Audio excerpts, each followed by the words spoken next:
Rules on Civil Procedure, Rule 69, Partition, Section 1, Complaint in Action for Partition of Real Estate.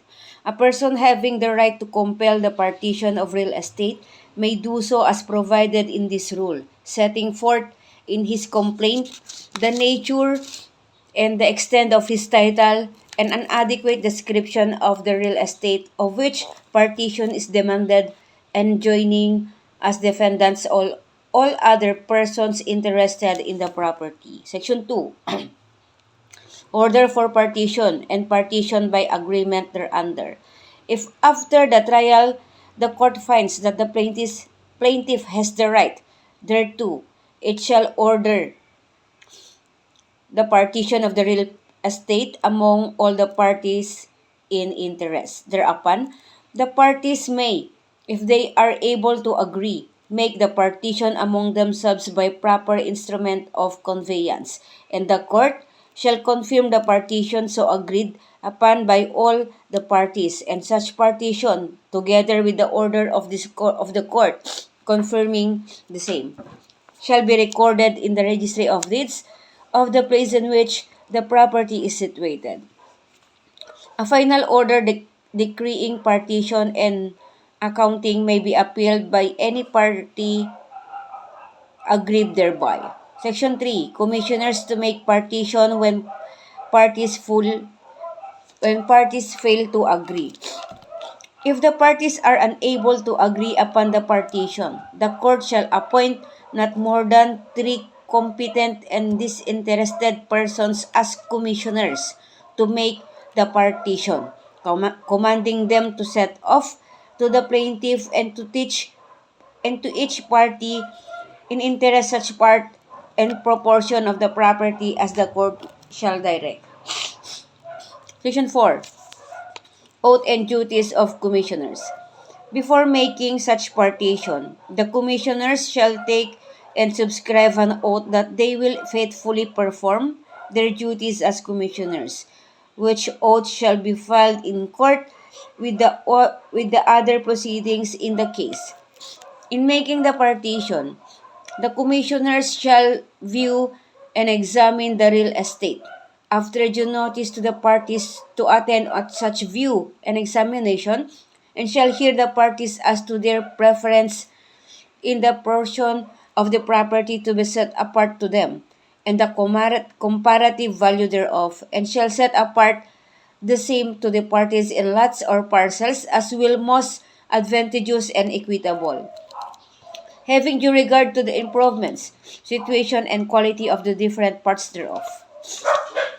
Section 5. Assignment or sale of real estate by commissioners.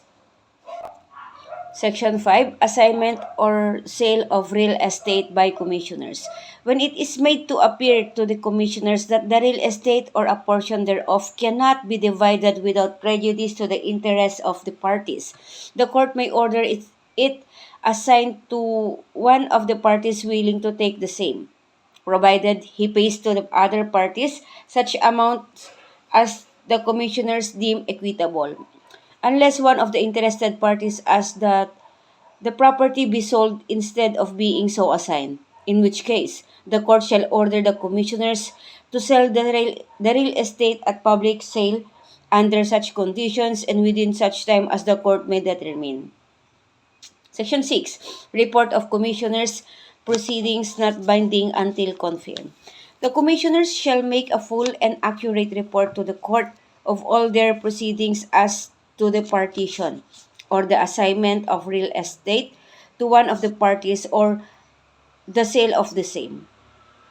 Upon the filing of such report, the clerk of court shall serve copies thereof on all the interested parties with notice that they are allowed 10 days within which to file the objection to the findings of the report, if they so desire.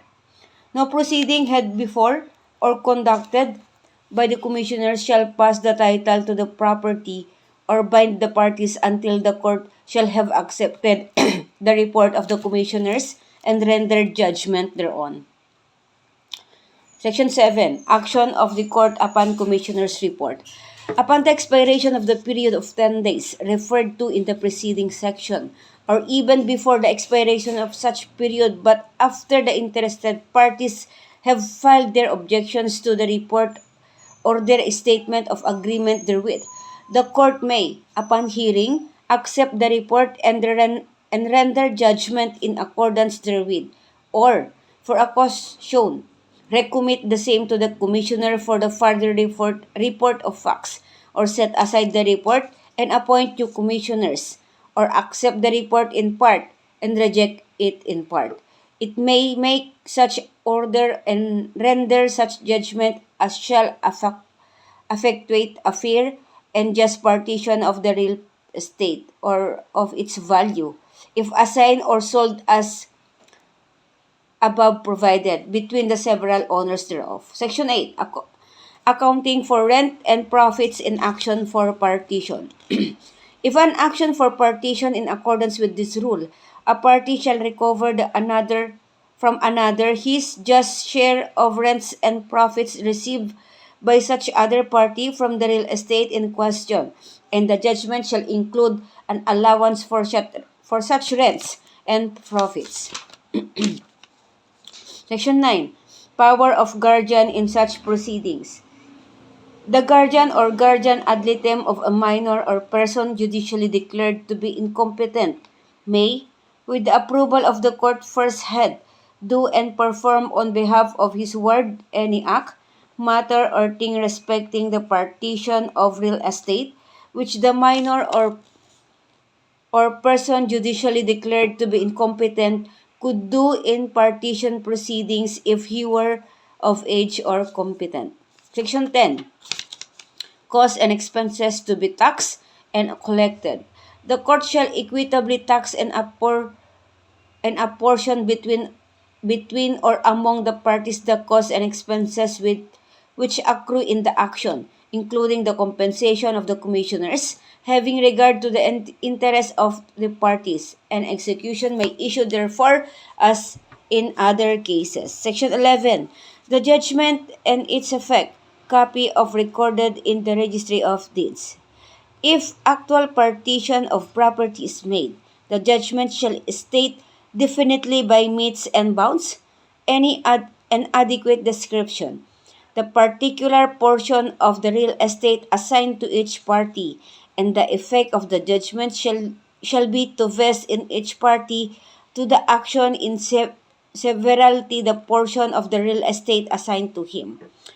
If the whole property is assigned to one of the parties, upon his paying to others the sum or sums ordered by the court, the judgment shall state the fact of such payment and of the assignment of the real estate to the party making the payment, and the effect of the judgment shall be to vest in the party making the payment of the whole or real of the whole of the real estate free from any interest on the part of the other parties to the action.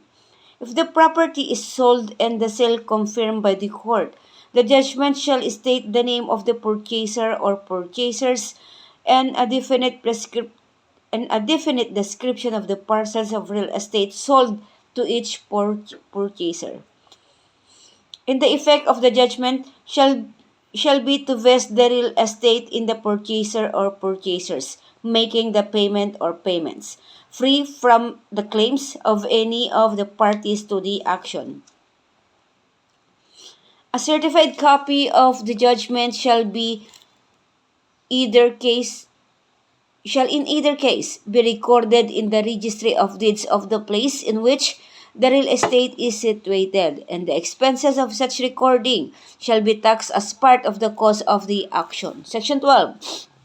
Neither paramount rights nor amicable partition affected by this rule. Nothing in this rule contained shall be construed so as to prejudice, defeat, or destroy the right or title of any person claiming the real estate involved by title under any other person, or by title paramount to the title of the parties among whom the partition may have been made, nor nor so as to restrict or prevent persons holding real estate jointly or in common from making an amicable partition thereof by agreement and suitable instrument of conveyance without resource to an action.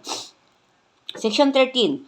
Partition of personal property. The provisions of this rule shall apply to partition of estate composed of personal property or both real and personal property insofar as the same may be applicable.